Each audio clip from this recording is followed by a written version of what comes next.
Asalaamu calaykum waraxmatullaahi wabarakaatu. Kusoo dhawaada channelkayga aad ka baranayso luqadda Ingiriiska iyo wax ka saabsan. Fadlan subscribe saar si aad mar walba ula socoto wax walba aan soo dhigo. Maanta waxaan ka hadlayaa cabsida ku hadalka luqadda Ingiriiska iyo sida loogu gudbi karo. Cabsida horta waa wax jira, waana wax ay dad badan soo arkeen. Cabsida waxa waaye baqdinta iyo xishoodka. Dad badan waxay ka baqayaan inay qaladaad sameeyaan, sida inaysan erey u dhihin si saxda ah oo loogu dhawaaqo ereygaas. Sidoo kale waxay ka baqaan sida dadka kale u arkayaan iyo dadka kale sida u qiimeynayaan markay hadlayaan. Sida dadka inay dhahaan qofkan xarjo leh malaha, maxaa qaldan, qofkan meeqa sano ayuu Ingiriis baranayaa, maxay tahay soo hadlayo, iyo inay dhahaan oo kale qofkan lacagta waxbarashadiisa lagu bixiyay waa lagu qasaaray maadaama si sax ah oo luqad uga hadlaynin. Yad kaliya waxa ku haysto waxay tahay cabsi, baqdin aad ka baqayso inaad ku dhawaaqdo hadalka. Dad waxaa jiraan ayagoo luqadda yaqaano haddana ku hadli karin sababtoo ah way baqayaan ama way cabsanayaan. Ayagoo dadka ku dhex jira ma ku hadli karaan luqadda. Marka dadka dhexdooda ay ka hadlayaan hadalka isku darayaan, qaarkood xitaa afka ay ka jireynayaan, qaarkoodna gacmaha ay ka jireynayaan, qaarkoodna lugaha. Yacni intaa waxay tahay baqdinta, ma aha in luqadda oon aqoon qofkan. Yes, luqadda wuu yaqaanaa laakiin wuu baqayaa.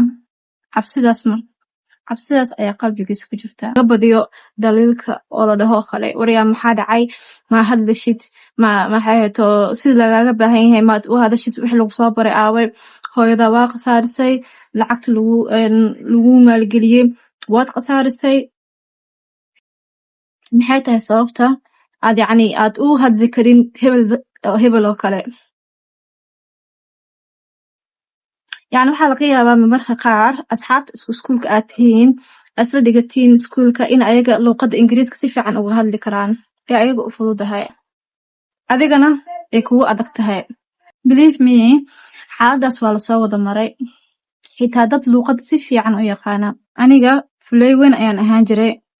Dadka dhexdooda inaan ka dhex hadlo aad ayaan uga baqi jiray, khaasatan dadkeena Soomaaliyeed.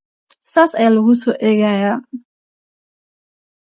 haddana waa laga daba hadlayaa oo hadalka laguma daynayo adi.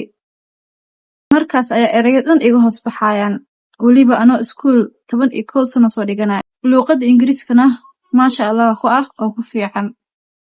Cadaadis badan kadib ayaan waxaan ogaaday dhibka ugu weyn oo i haysta inuu yahay cabsida badan iyo in aan ka fakarayo dadka waxay dhihi doonaan. Waxaan isbaray inaan cabsi meel iska dhigo oo degnaansho ku hadlo, dadkana u jawaab celiyo. Sida markaan qof u turjumayo, haddoo iga daba hadlo qofkaas aan dhaho kale abaayo adimaa isku hadlaya mise waa kuu hadlaa. Markaa maqloo kale hadalo oo ligu liidayo waxaan dhahaa at least anaan kaa fiican, waayo waa isku dayoyaa. Labadaas markaan ka guuleystay kadib waxaan dareemay kalsooni aad u badan naftayda.